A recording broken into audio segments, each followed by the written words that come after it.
What is up, guys? Welcome. This one is going to be about why not knowing is more important than knowing. This video is going to help you to think in very unique directions and to see things that most people miss out on. Now, before I begin this video, I want to correct one possible misconception. And that is that not knowing is stupid. What I'm talking about in this video is not a stupid not knowing. Like, oh, I don't know what 2 + 2 is, duh. But this is a not knowing that is grounded, open to experience, and very direct, and involved in questioning even the obvious, like, what is a water bottle? Now let me get started so you can really get this. So, knowing. Let's talk a little bit about knowing and some things that it does. Knowing, in many cases, closes us down and convinces us that there's nothing new to get. So when I asked, what is a water bottle? That seems like a very stupid question. Like, who would ask that? That's ridiculous. Because it's a water bottle. We all know what it is. So you can see how knowing creates the sense of being very closed, like the world and everything is the way that you think it is. And it convinces you that there's nothing new to get about a water bottle. Just for example, a water bottle. And I want to let you know that this video, although it might seem maybe abstract to begin with, I'm going to relate it to your practical life, and this is very practical. This is really your everyday life that I'm talking about. So I want to talk about some things that you think you know what they are. You think you know what your body is. You think you know what you are. You think you know what the opposite sex is. You think you know what life is, for the most part. You think you know what, for example, grass is, and basically anything, any obvious thing for the most part. When you say you know what grass is, or you know what your body is, or you know what a water bottle is, for the most part, you're saying you know what reality is. And this is actually a problem, because you don't know what reality is, but you're creating this sort of pseudo understanding of reality through apparently knowing. Now, I want you, for example, to understand that you don't know what your body is. Just a very simple one. You think you know what your body is. Here's a hand, a nose, an eye, a mouth. For the most part, right now, we have a very primitive understanding of the human body.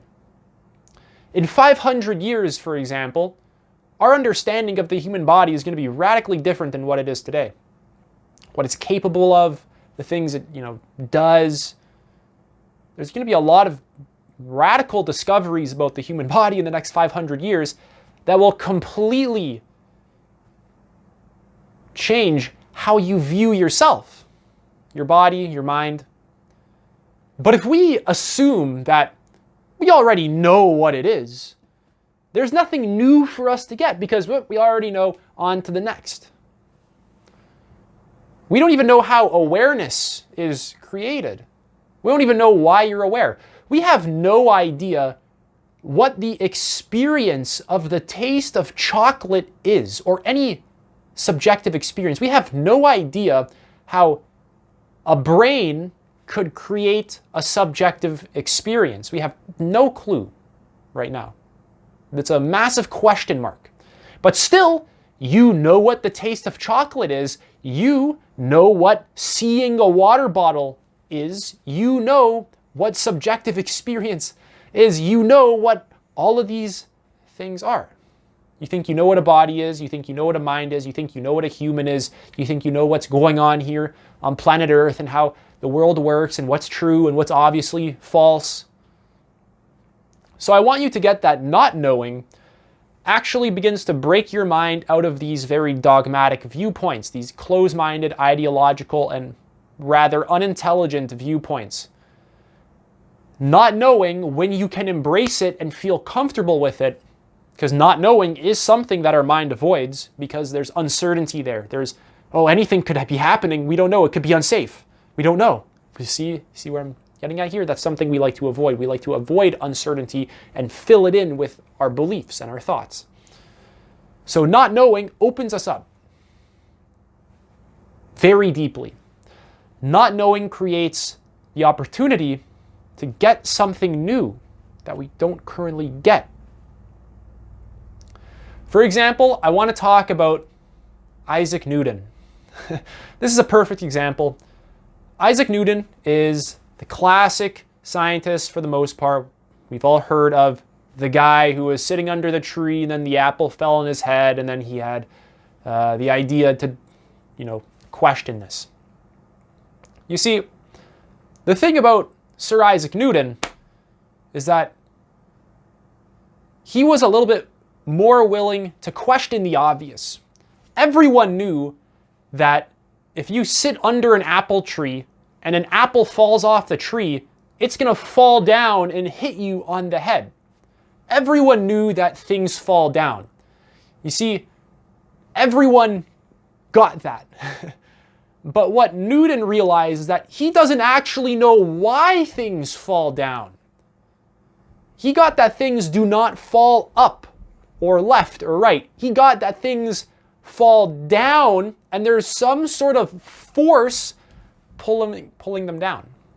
And then he went to work on gravity. So a very obvious thing that right now is so obvious to us. Oh, gravity, of course. How could they be so stupid, right? Another good one, for example, is there was a doctor. I can't quite remember his name, but if you do a little bit of Google searching, you can find it. I think it's something Semmelweis. Something like that. Like Semmelweis is his last name, like Semmelweis, I think. I'm not entirely sure. But he was basically, I believe, a doctor who would tell the other doctors and students and stuff like that, I guess, to wash their hands before performing a surgery because he believed that there was germs or something on the hands that would make other people sick. This was prior to the understanding of germs and bacteria, which today is obvious. Wash your hands, duh, wash your hands. Whereas back then it wasn't so obvious.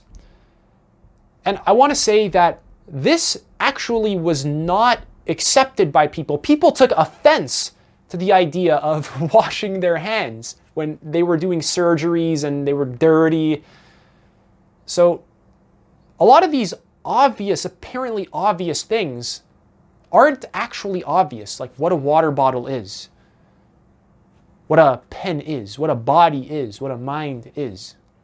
These are not simple things. These are actually ontological investigations. Basically, that means these are investigations into the very nature of existence. These are not little things. This is actually how your mind forms a sense of reality. Now, moving on, not knowing creates the opportunity for us to look at reality with fresh eyes and without the burden of past influences. The thing about our mind is that everything that's going on in here is stuff we've accumulated from books to videos to talking to people to our parents, our school, culture, whatever. We've accumulated it and we bring it into every situation. For example, if you read on a cereal box where it was made and it says Mars, you'll say this is not true. And what's going on there is you're actually bringing in your entire belief system about what's possible and what is impossible. It's impossible for this cereal box to have been made on Mars. You're bringing in your whole worldview simply by reading the cereal box, actually. And what I want you to get is that by not knowing, this opens us up to radical possibilities that, from the perspective of knowing, they were impossible. They just were not even considered. So questioning what you are, what a body is, what a brain is, what a water bottle is, what language is, what is language doing to our worldview, what is our mind doing to make sense of reality? These are all very profound questions, actually. Very simple questions are very actually effective. What is honesty? Have you actually investigated what honesty is? What is an effective way to communicate? Have you ever investigated what effective communication is? And if you haven't really investigated it and realized that, yeah, I haven't investigated it, therefore I really don't know too much. I haven't read books, I haven't watched it in my direct experience, I haven't looked at public speakers, you can begin to get that really you don't know what these apparently basic and obvious things are. And I want to say one more point very quickly. So every answer that you get through knowing will generate significantly more questions or not knowing, especially in the overlooked obvious. So not knowing allows us to realize there is something beyond our present knowledge that we can actually get for ourselves. There's something beyond our current perception or way of making sense of reality that we can get. We can get something new and creative that has never been discovered ever, simply by not knowing. Now, not knowing is actually how a lot of people made fantastic breakthroughs. Like Isaac Newton realized he doesn't really know why the apple falls down, so he investigated it. Albert Einstein, with the theory of relativity, questioned the mainstream scientific paradigm. He realized that a lot of people don't really know what they're talking about. Very interesting stuff. Just looking at something that we take for granted, like space and time is absolute. Einstein questioned that. Turns out it's relative. So, things we take for granted and apparently obvious stuff is not actually obvious and is the stuff we have to be questioning. Like 2 plus 2, for example, is something we view as obvious. But it's only obvious because you have been drilled from a young age to understand what 2 plus 2 is.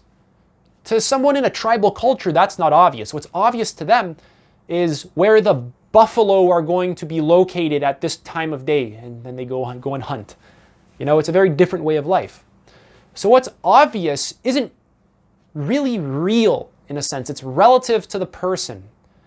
And when everyone grows up in the same culture for the most part, they learn the same stuff, we reinforce our illusions, really. Everyone believes 2 plus 2 is obvious because this is just an illusion that we've constructed, and we all reinforce it. We all mirror each other. You can see what I'm doing with my hands. See, like we all just kind of mirror, like 2 plus 2 is obvious. Yeah, of course it is. So we like to sort of validate each other's bullshit for the most part. Now, not knowing is deeply intelligent. Not knowing is actually what makes someone smart. Because really, you have no idea what's going on here. You don't know what the hell is going on here in this universe. This is this is radical stuff. Just sitting here, just breathing, just existing. This is radical. Being able to think, being able to feel, this is profound stuff. What is feeling? Oh, it's just atoms in the brain. Well, then what's that? What is a brain? Where did that come from? What's it made out of? Why do we even call it a brain? Is there any, is it actually a brain, or is brain just language? Is that a way of interpreting an appearance? And does our interpretation of the appearance does it have any actual effects on the appearance? Because quantum mechanics, a famous scientific discovery, proves that observation, the observer, affects the observed. So I want you to get that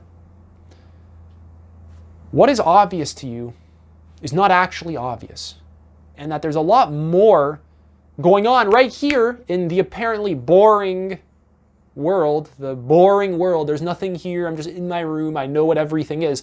There's a lot more happening here than you're actually presently getting. And you're blocking all of that out by knowing, by thinking that you know, really, by the sense of knowing. Whereas when you swap the perspective to not knowing, you start generating questions. You start thinking in different ways.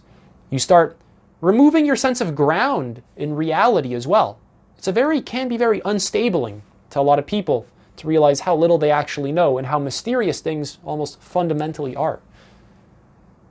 How clueless this species really is about the world we live in.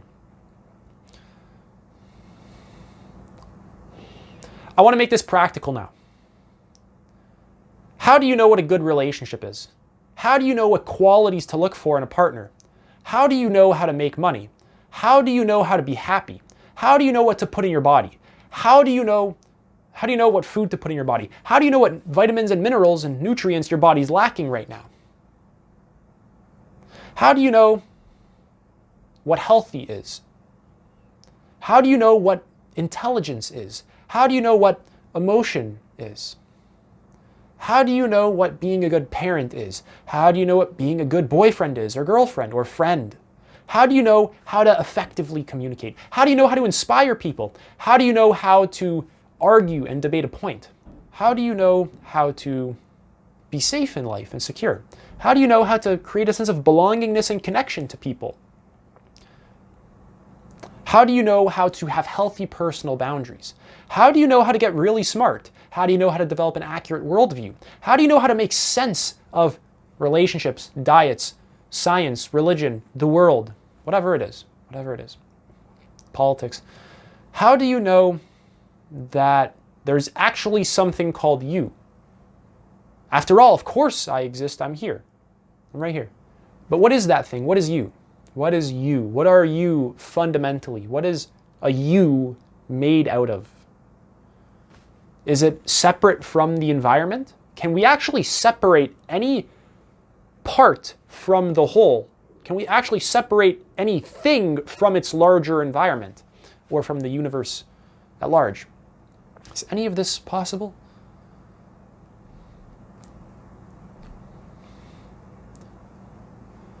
So quickly, you can see it gets very practical, because we all like relationships, we all like food, we all like having a sense of belonging, we all like safety, we all want strong personal boundaries.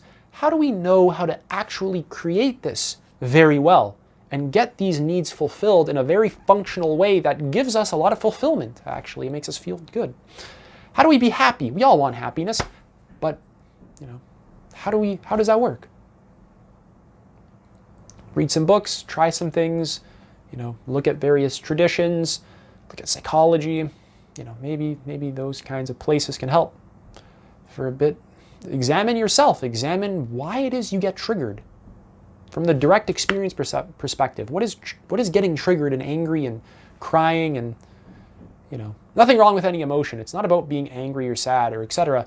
But what creates suffering is really what I'm getting at here. What is sexuality? We all, for the most part, I bet, like sex. What is that? What's really going on there? What are the mechanisms driving our behavior? And what's some unconscious stuff that we have that drives us towards relationships and sex? Like maybe you feel lonely, so you want a boyfriend or girlfriend. Maybe you don't feel good about yourself, so you want someone to make you feel good. So you can see that when you look at anything from the perspective of not knowing and really sit with it, this isn't a 5-minute thing. You sit with it, you return to it, you investigate it, you care about it, you actually care about it.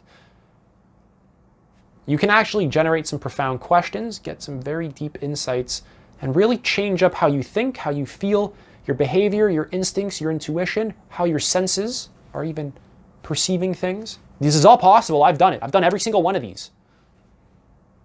And I'm claiming that you can too. I'm claiming that not knowing is something that can transform your life. And that the more you can break out of what you apparently know, the more you can think freely and in directions that, for the most part, everyone misses. This is deeply possible. And to end this video off, I'm going to recommend some books. I'm going to recommend the work of a man named Peter Ralston, The Book of Not Knowing. Also another book, Pursuing Consciousness and The Genius of Being. But maybe start with The Book of Not Knowing. That one's really good. That one's fantastic for this. Our mind loves to avoid not knowing because we don't know what it is. It can be unsafe. It can threaten our survival. But we have to release this sort of selfish and unconscious desire to always be safe. I'm not saying put yourself at risk, but maybe just ease into the unknown. Because after all, these are really just states that you're in. See, knowing is a state that you create. Not knowing is another state that you're creating. I'm saying shift your state of knowing to the state of not knowing and get comfortable in it. Immerse yourself in this feeling, this sensing, this way of perceiving. And it can seem dangerous. It can seem ungrounding. You'll notice if you've never done it before, you can really start to you can shake up the fabric of reality, the ground of reality that you're apparently standing upon. And it can get you to question a lot of these things that, your life is revolving around. Now, if you have any questions, comment below. I'll love to help. But other than that, that brings this video to a close. So thank you guys so much for watching, and take it easy.